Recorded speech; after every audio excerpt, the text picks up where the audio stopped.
Why don't you give everyone a quick intro, who you are and what do you do? Yeah, my name is Brianna Joy Garza, and I'm a professional shooting coach, basketball, not guns. And I am from Austin, Texas, so that is a clarification I generally do have to make. But yeah, I travel the world teaching people how to shoot and how to believe in themselves through the medium. Yeah, I love that. So how did you get into being a shooting coach? Like where did this come from? Do you have a background in basketball? Like walk me through this. Yeah, I played growing up. I went through college, played at the NAIA level. When I graduated NAIA, I had a chance to go to a tryout to go pro overseas, and then had this really honest moment with myself of being 5'6" and really unable to move sideways at all. So being pro wasn't going to work for me. So I went and got a graduate degree in sport and performance psychology. My emphasis was in skill acquisition and skill adaptation. And then I got a second master's in instructional design and human performance technology. Since then, I've built a brand called Shooters Shoot, all based around teaching the most important skill in basketball, which most people can't do. So it's a good market.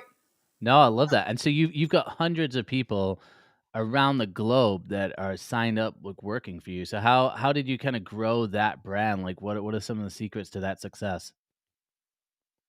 Oh wow, it's yeah, being willing to let it be hard and to work 12-hour days behind a computer to see no dividends paid until maybe a year later. And I think when you find something that feels very impactful and feels very fun, I could talk about shooting all day.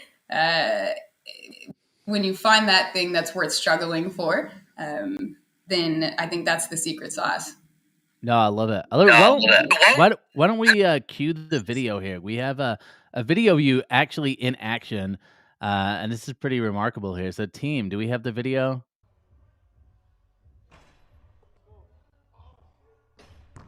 This was my fault. I should have seen this earlier. I think this is about to blow your mind, okay?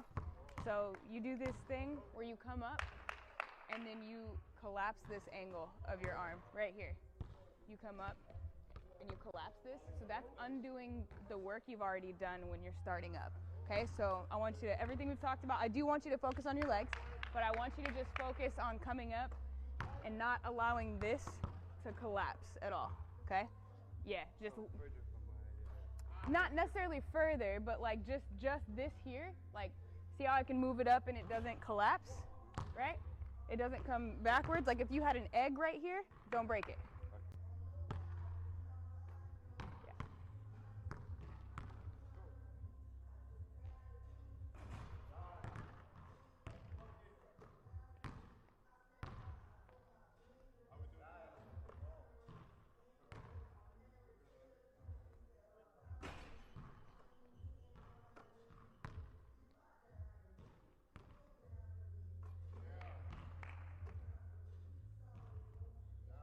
Joseph, you're a shooter! That's what he does! That's what you do!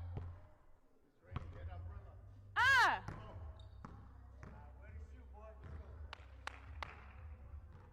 Yes, sir! Yes, sir!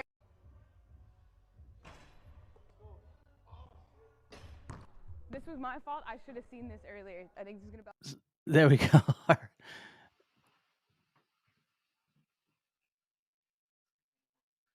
All right, there we go. Okay, perfect. All right, so one of the other things that you it looks like you do too is like really focus not just on obviously we saw there like really focusing on the mechanics of shooting, but what about this idea of really focusing on happiness and really focusing on fulfillment as well, like as you're actually working on your shot, like what does that mean? Walk us through like how you got to that point and how can we apply this to even our jobs at work and things like that.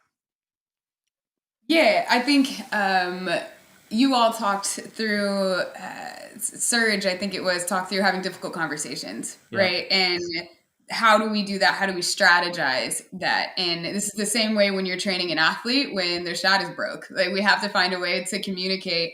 All right, this isn't the way that you are going to need to move forward if you're going to want to be successful here.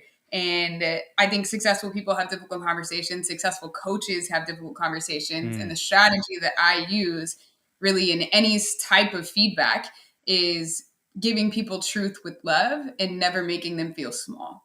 If the way I communicate my corrections and my feedback to athletes is living inside of that energy of truth with love and never making them feel small, then I can get an athlete to miss for 50 straight minutes and to keep it moving. And that in leading my team, in leading, in scaling this company, it's been the same way. When my employees have not necessarily fallen short, but haven't done the skill or done the job just in the way that's going to be most effective, then it's not